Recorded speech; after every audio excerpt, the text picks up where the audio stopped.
I never thought I'd be writing something like this, but here I am. Life really does have a twisted sense of humor. I, 32M, was married to my wife Sarah, 30F, for nearly 5 years. We were together since college, and I truly believed she was my soulmate. We didn't have much, but we had each other, or so I thought. 2 years ago, I hit a rough patch. The small logistics business I had poured my heart into began to collapse. A bad investment and some unpaid invoices from clients pushed me to the edge. Suddenly, everything was bills, loans, and sleepless nights. I was doing everything I could to stay afloat, working side gigs, even driving for ride-sharing apps at night. Sarah was there, but not really there. She started acting distant, less patient.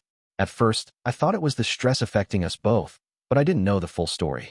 One night, after another argument about money and how this wasn't the life she signed up for, she dropped the bomb. She wanted a divorce. I was crushed.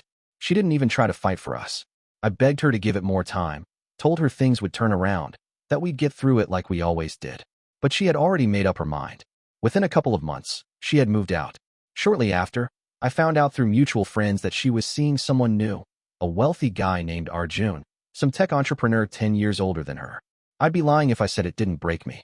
While I was scrambling to pay rent and stay sane, she was flying to Goa and Dubai with this guy, posting pictures like she'd never known struggle. I tried to stay away from social media, but friends kept forwarding me stuff. The worst part wasn't the betrayal. It was how easily she replaced me. Like our years together didn't mean anything. Fast forward to now, almost a year later. Life took its time, but it started getting better. I managed to land a decent job as an operations manager in a growing firm. I'm not rich, but I'm stable. For the first time in years, I feel like I can breathe. Then, out of the blue, Sarah calls me. I didn't even recognize the number at first.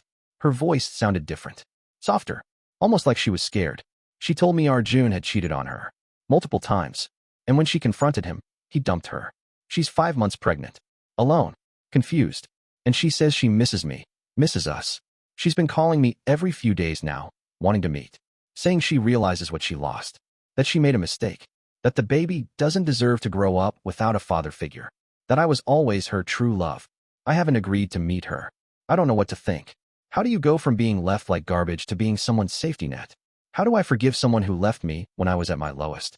After her first call, I spent hours staring at the ceiling that night, replaying our last months together. The look in her eyes when she packed her things and walked out still haunted me. It wasn't sadness, it was relief. Like she was finally escaping a sinking ship, leaving me behind to drown alone. Now she was calling me from that same phone number, sounding like a lost child in the middle of a storm. I ignored her next 2 calls. I didn't know what to say.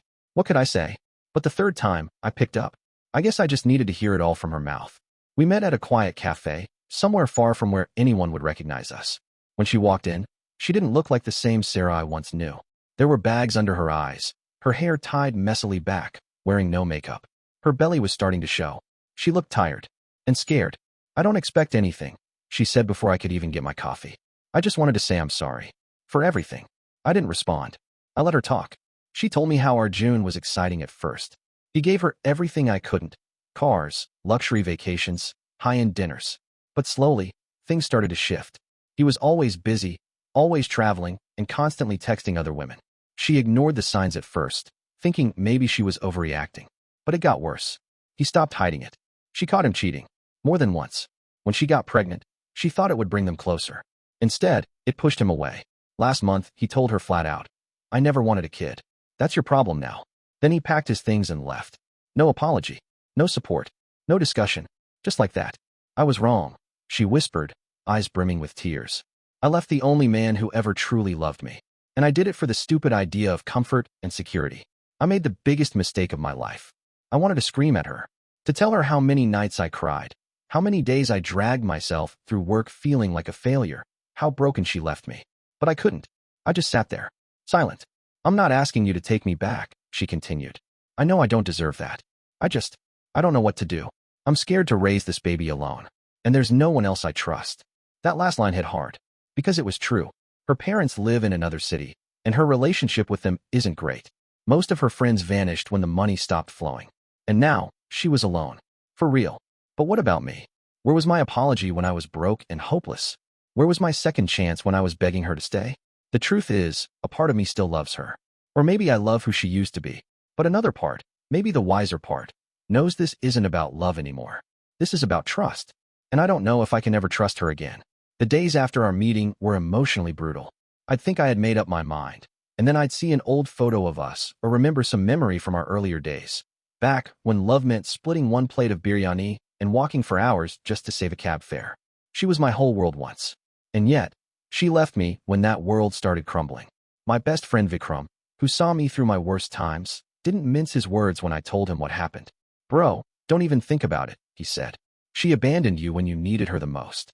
Now she's back because she's desperate, not because she suddenly loves you again. I knew he had a point, but my mind wouldn't stop spinning.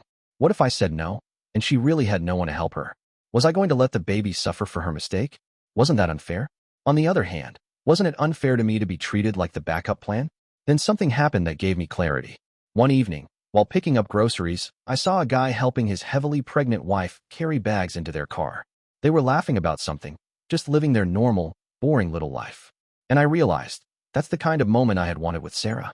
That's what I had once dreamed of. A family, real partnership, facing life's problems together. But instead, she jumped ship at the first sign of a storm. Later that night, I messaged her, told her I was sorry for what she was going through, but I couldn't be the person she was looking for.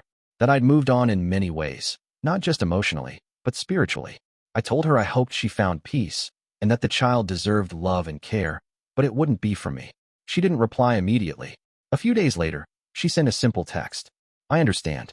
I wish I had been stronger when you needed me. I'm sorry. And that was it. It's been a couple of months now. I heard through a mutual acquaintance that she moved back in with her mother. She's keeping the baby, working remotely, trying to piece her life together. As for me, I'm still single. But I'm okay. I go to work. I've started going to the gym again. I even enrolled in a weekend course I've been putting off. Most importantly, I've made peace with the fact that sometimes the people we love aren't meant to stay. And that's okay.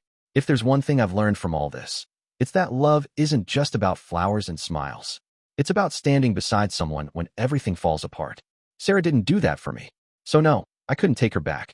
Not because I hate her, but because I finally started loving myself enough to say, I deserve better.